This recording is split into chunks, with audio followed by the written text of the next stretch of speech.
Baloch long march کے شرکا پر تشدد کیونکہ وہ انسان نہیں تھے۔ جبری گمشدگیوں کے خلاف بلوچ لانگ مارچ میں شرکا، مائیں، بہنیں اور نوجوانوں کے اوپر بدترین ظلم اور تشدد کے مناظر دیکھ کر جانے کیوں قطعاً دکھ نہیں ہوا۔ دکھ ہوتا بھی کیوں؟ سردی میں ٹھٹرتے بلوچ شرکا جانے کیا سوچ کر اسلام آباد کا رخ کر رہے تھے کہ انہیں پھولوں کے ہار پہنائے جائیں گے۔ ہماری بہن مہرنگ بلوچ اگر یہ سمجھ کر اسلام آباد داخل ہوئیں کہ انہیں ریاست اسی طرح ٹریٹ کرے گی جس طرح 2014 میں 126 دن کا پڑاؤ ڈالنے والے سابق لاڈلے کے ساتھ سلوک کیا گیا تو ان کی معصومیت پر افسوس ہی کیا جا سکتا تھا۔ لگتا یوں تھا کہ بلوچ یکجہتی مارچ کے شرکا کو یہ بھی غلط فہمی تھی انہیں نومبر 2017 کے دھرنے کے شرکا کی طرح ہاتھوں ہاتھ لیا جائے گا۔ ریاست نہ صرف ان کے مطالبات تسلیم کرے گی بلکہ مطالبات کی ضمانت دینے والے بھی ریاست کے فیض یابوں میں سے کوئی ہوگا۔ پر ایسا ہوتا کیوں؟ یہ سہولت تو صرف ریاست میں بسنے والے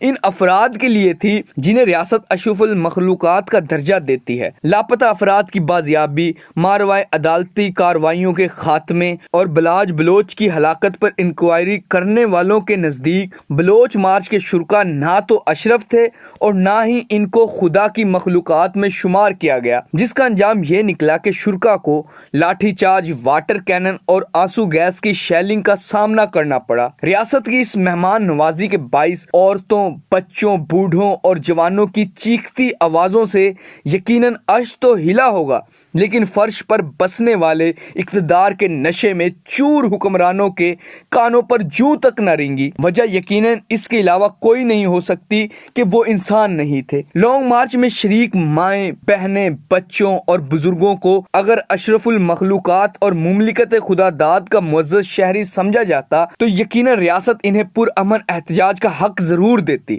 احتجاج کے لیے ایک مقام کا تعین کیا جاتا اور ان کی حفاظت کے لیے سیکیورٹی تعینات کی جاتی، لیکن افسوس پرامن شرکا کے ساتھ ریاست نے غیر انسانی سلوک کا مظاہرہ کیا۔ انسان نہ ہونے کی ایک پختہ نشانی تو یہ بھی تھی کہ چند کلومیٹر دور واقع انصاف کے مرکز سے بھی ان کی کوئی داد رسی نہیں کی گئی۔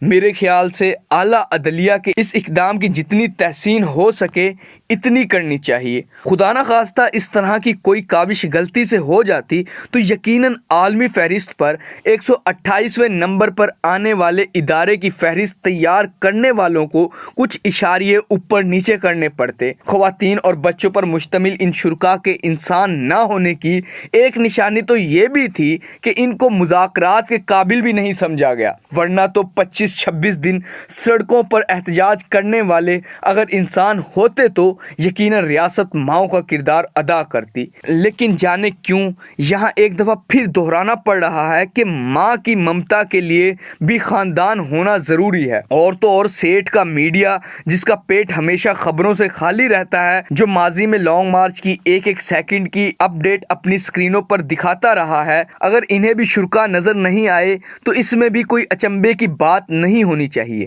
کیونکہ جس چیز کو جزوی یا کلی طور پر آپ پہلے سے ہی جانتے ہوں اسے خبر کہلانے کا حق حاصل نہیں ہوتا۔ اور ہم سب جانتے ہیں کہ بلوچ ہماری ریاستی ڈکشنری کی تعریف میں انسان کہلائی جانے کی تعریف پر پورا نہیں اترے۔ ہاں، اگر اب یہ بات کی جائے کہ بلوچ انسان کیسے بن سکتے ہیں تاکہ انہیں ریاست وہی حقوق دے جو دوسروں کو مہیا ہیں، تو اس کا حل بھی صرف بلوچ قوم کے پاس ہے۔ انسان بننے کے لیے ضروری ہے کہ وہ ریاست کے ظلم و جبر پر ناراض ہونا چھوڑ دیں، حقوق نہ ملنے کی شکایات کرنا چھوڑ دیں، احتجاجی تحریکوں سے گریز کریں، ماروائے عدالتی کارروائیوں کو قدرت کا نظام سمجھیں، پیاروں کی بازیابی جیسے مطالبات کو وقت کا ضیاع سمجھیں۔ یوں ریاست کی ڈکشنری میں بلوچ بھی انسان کی تعریف پر پورا اتر سکتے ہیں، لیکن لگتا یہ ہے بلوچ ریاست کی لغت کو ماننے کے لیے تیار نہیں، اس لیے ریاست بھی ان کو انسان نہیں مان رہی۔